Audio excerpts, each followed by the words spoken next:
Hello everyone. Today I am here for the session of thesis writing. Many of our students they have a problem once they are choosing a research topic for their thesis. For thesis for the MS, for the MBA, for the PhD. Now topics should be relevant to your discipline. Like if you are doing MBA and you are thinking that my MBA in HR. So your topic is supposedly job satisfaction, HR practices. But if you are in finance, then your topic is supposed to be comparative analysis of banking industry in Pakistan, performance efficiency of Islamic versus conventional banking. Or if you are just having a PhD in international trade, then your topic suppose be the topic will be the impact of softer trade agreements on the economy of Pakistan. Now, title page is look like your in the upper part like your title, and then the discipline, then your name, your registration number, and in the last is the department. Now I will just show you a one title page. This is the title page. This is the title page, and you will see this title page like how they have designed it. So these title page mostly they have designed accordingly. Now after title page, many are they are thinking about the measurement. So title may be like a distance between the title page and the monogram, and the font size is supposed to be 14. Sometimes they have 13, sometimes they have a 12. It's depend upon you. After title page, approval of sheet means simply your topic is approved by the committee. One is an internal committee within the department, then Dean Faculty of Social Science or Management Sciences, then SRB, then topic again, you have received a letter from the SRB board that your topic is accepted. Now after your topic is accepted, you start literature review and introduction. Literature review is a simple like how many people, how many authors they have worked similar to your topic, and you have to conclude that how your topic is different. So you have to justify in a literature review. Introduction comes first. You have to make an introduction like if you are working on a human stress in banking industry. So you have to just give a historical perspective of that bank, that industry. Then 4 to 5 page, and then you have research objectives.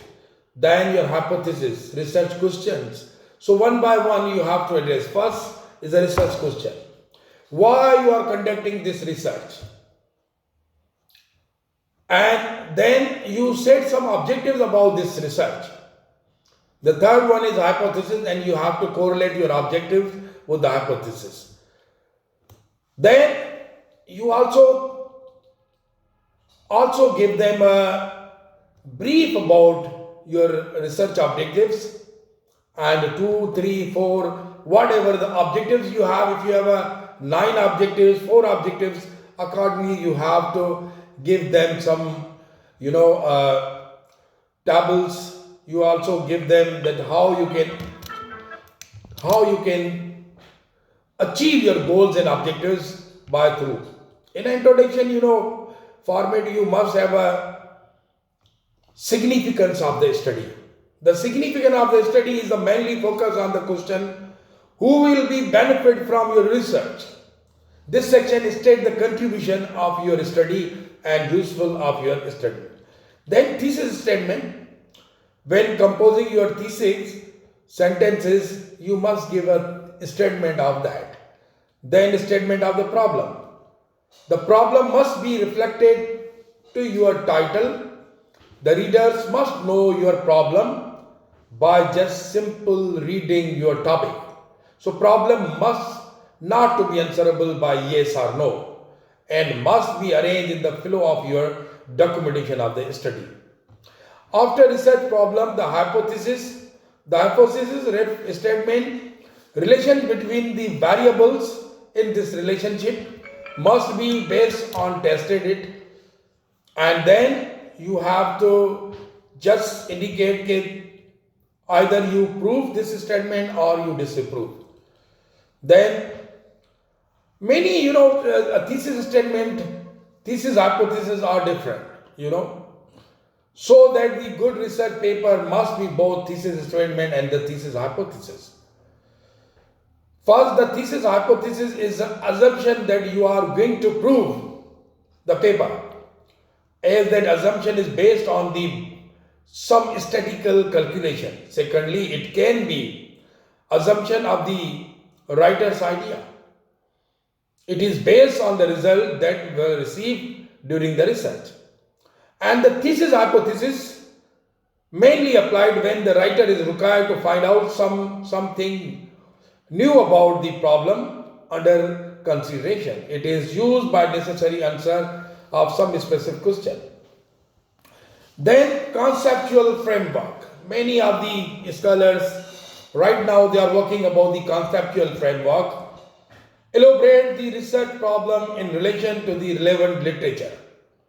This section may summarize the major dependent and independent variables in your research.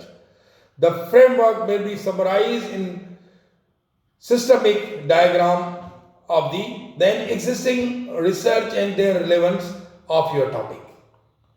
Key ideas or constraint of your approach. Which approach you want to use in this conceptual framework. Identify and discuss the variables related to the problem. Then independent variables, then dependent variables, then intervened variables, other variables that influence the effect of the independent variable. So after conceptual framework, then you have to go for the scope of the thesis and in terms of, then second is a literature review.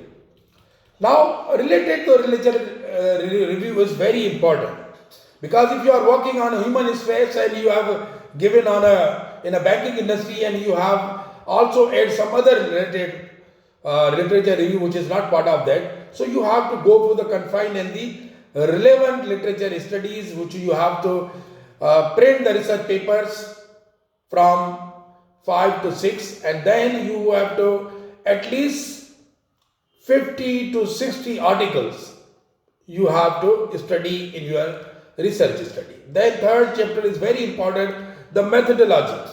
The purpose of methodology is given to experienced investigators enough information to replicate the study. Some advisors, some thesis advisors do not understand the required student to write what is in fact the textbook. A research design use structure you have a different research designs. 3. So whatever you want to go for the qualitative one, quantitative one. So it depends upon your research topic. Then appropriate research design is more important, Write the research methodology you will employ with your study and reason out. Write also the step-by-step procedure that you are doing to conduct the research. Descriptive quantitative analysis, descriptive qualitative, and then you have to think which is more appropriate for your research. Population and sample, describe the population interest and the sampling subject of use. Suppose you are conducting research on performance of bubbling compared with the Tylenol. Now your sampling frame is users of bubbling and Tylenol. So others you have to just, then research instrument is a questionnaire. Questionnaire which is used, you have to use for your study.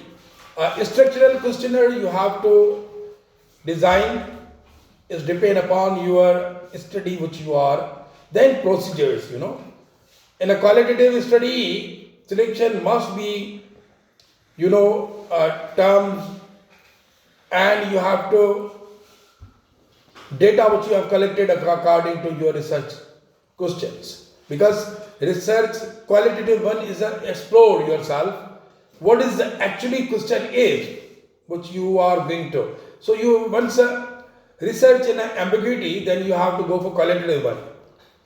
And then data gathering procedures, like if you are conducting a research on performance of efficiency performance of the MCB compared with the HBL, then your data suppose be the from the MCB and the HBL for the 1 tier, 2 tier, 3 tier officers, and then you have to analyze the data.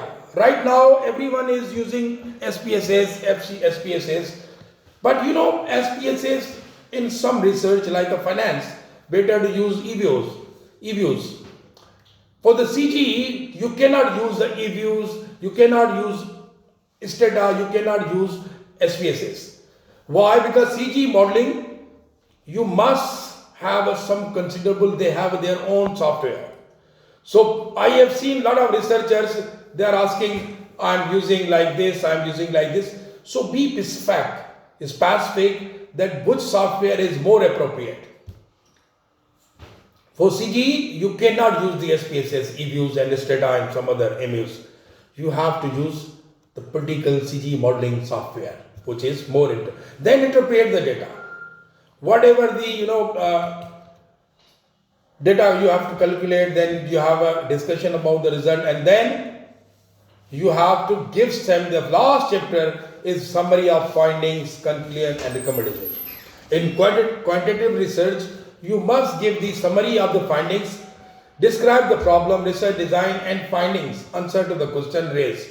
The recommendation format is paragraph from instead of the, you have to just go for the conclusion first, and whatever the conclusion comes, then you have to give some recommendation. Okay, these are the recommendation, and in the last there is a bibliography. Thank you for your patience. Thank you very much, and please this video you have to share with your friends and also subscribe my YouTube channel. Thank you very much. Thanks a lot.